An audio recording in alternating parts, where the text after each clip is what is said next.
This week we begin a totally new unit, so if you're looking for a fresh start, you've got it. So get focused. We spent the last several weeks studying weather and climate, and now we'll begin our study of the solid Earth. Notably, it is important that you carefully read the assigned textbook reading, Chapter 3 in this case. Also, you may have to read portions of the chapter more than once. This week's video clips stress some of the most important concepts in the chapter, but it's not all-inclusive. For example, I don't address geologic time in the video clips, but geologic time is still a very important concept. Be sure you read your chapter well. Okay, we will now begin our study of geomorphology. If you break down the word geomorphology, you can see it literally means earth, form, study. It's the study of landforms, features on the Earth's surface. This is the official definition, the study of the characteristics, origin, development, and distribution of Earth landforms. So the next question, I guess, is what do we mean by landforms? A landform is any distinct geographic feature that we see on the Earth. We'll be looking at different landforms: volcanoes, mountains, alluvial fans, coastlines, horns, arêtes, etc. And we'll be studying how and why they form, their structure, their composition, how the features change over time, and where and why we find them. Pretty cool stuff, really. And it's pretty neat to be able to read the landscape like that. Take a few moments to look at the photos shown on this page. The one on the right is the opening photo from the chapter. If you didn't do so when you read the chapter, go back and read the Seeing Geographically questions at the beginning and end of the chapter. I encourage you to make a point of reading the Seeing Geographically questions in each chapter. Great photo, huh? What climate appears to exist in this region? And why would you say that? How would you describe the rocks and the landforms?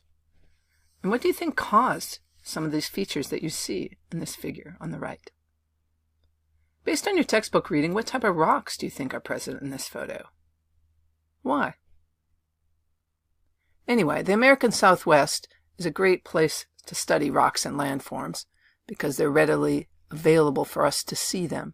And this picture here is in Bryce National Park in Utah.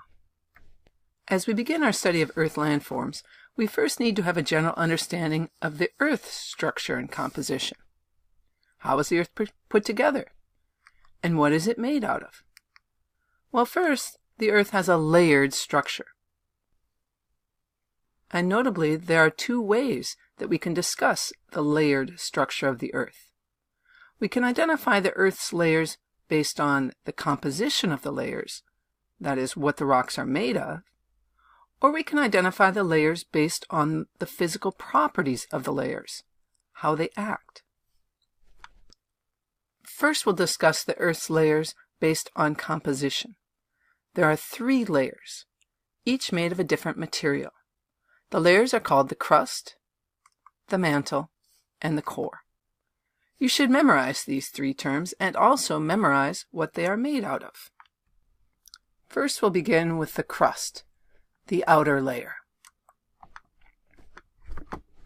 shown here as well.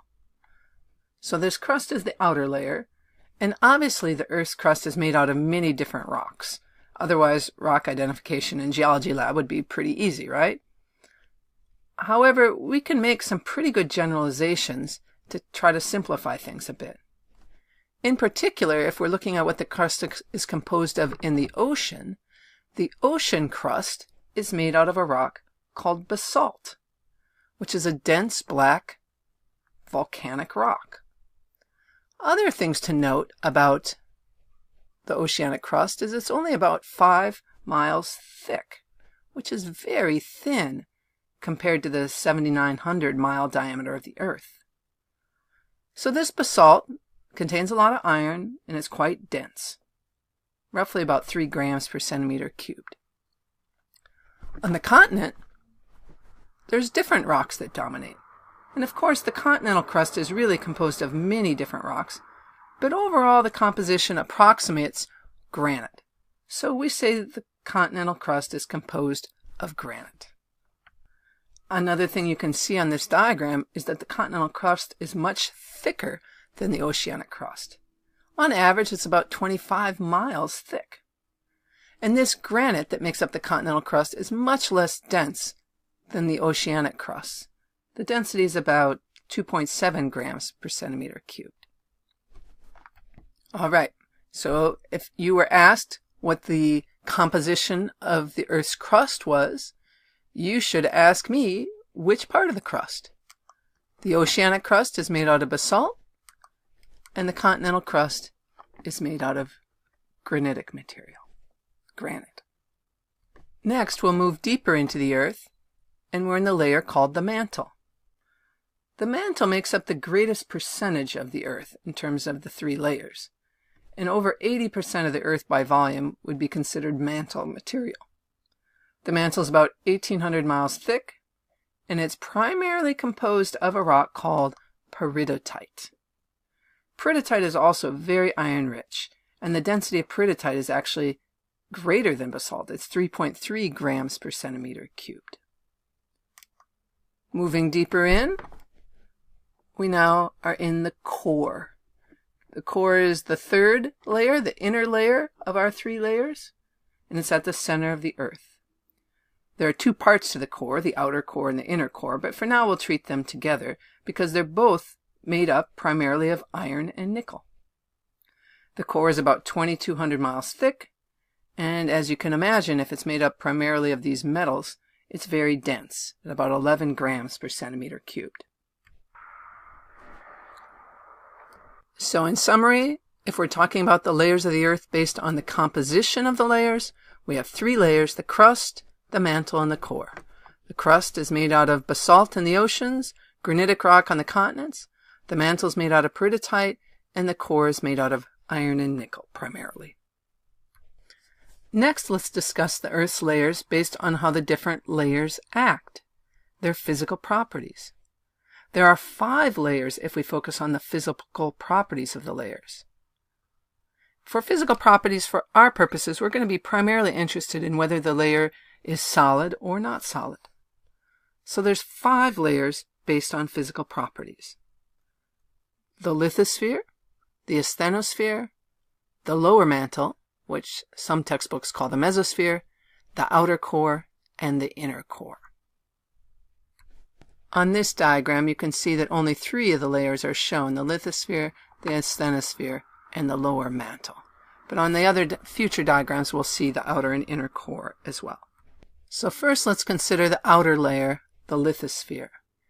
In terms of its physical properties, the lithosphere behaves as a solid, rigid rock. And you knew this. You don't see pools of magma when you go hiking. The prefix lith means rock. And notice here that the lithosphere contains all of the crust and the top of the mantle. That's very important. It's not just crustal material, it's the crust and the top of the mantle. Also, importantly, the lithosphere is what makes up the plates of plate tectonics, which we're going to discuss next week. The next layer down is called the asthenosphere. This is all mantle material, so it's peridotite. But the rocks of the asthenosphere are much weaker than the rocks of the lithosphere. Indeed, astheno is a Greek root which means without strength or weak. This layer is not all liquid, but there are pockets of magma, and in general the rocks are much more easily deformed than rocks in the lithosphere. Think of clay or thick solid tar. Why are these rocks in the asthenosphere so weak? Well, as you go deeper in the Earth, the high temperatures deep in the Earth are the primary reason. Remember again, this is mantle material, so the asthenosphere is a layer of mainly solid but quite easily deformed peridotite, this weak layer with some pockets of magma. Moving deeper down, we have the lower mantle. Some books call this layer the mesosphere, which I liked because meso means middle, and it's right in the middle of these 5 layers. But it can be a bit confusing because you remember that the atmosphere also has a layer called the mesosphere. Anyway, the lower mantle or mesosphere is solid. These rocks are much stronger than the asthenosphere, even though it's still mantle material. It's all peridotite. So why are the rocks solid in the lower mantle? It's crazy hot down there. It's certainly easily hot enough to melt the rocks. What's keeping them solid? The answer is pressure. The deeper you go down into the earth, the higher the temperatures, but also pressure is increasing dramatically. The pressure is essentially pressing the atoms into their denser, solid arrangement, rather than the less dense flowing liquid. Just as you can compress a gas to make a liquid, you can also compress a liquid to make a solid. So the rocks in the lower mantle are certainly hot enough to melt, we would think, and they would certainly melt at that temperature on Earth, but the intense pressure keeps them solid. Going deeper still, we get to the outer core. So we're out of mantle material now, we're into the core. In the outer core, it's no longer peridotite. Instead, we have a mixture of iron and nickel. High temperatures make this layer a liquid. The liquid outer core has convection currents within it. Indeed, the moving liquid iron is what's creating our Earth's magnetic field. And there's still a whole lot that we don't understand about the outer core. Finally, at the center, we have the inner core, also made out of iron and nickel. But the intense pressure at the center of the Earth makes this layer solid. Pause the video here and answer these questions before moving on to the next video clip.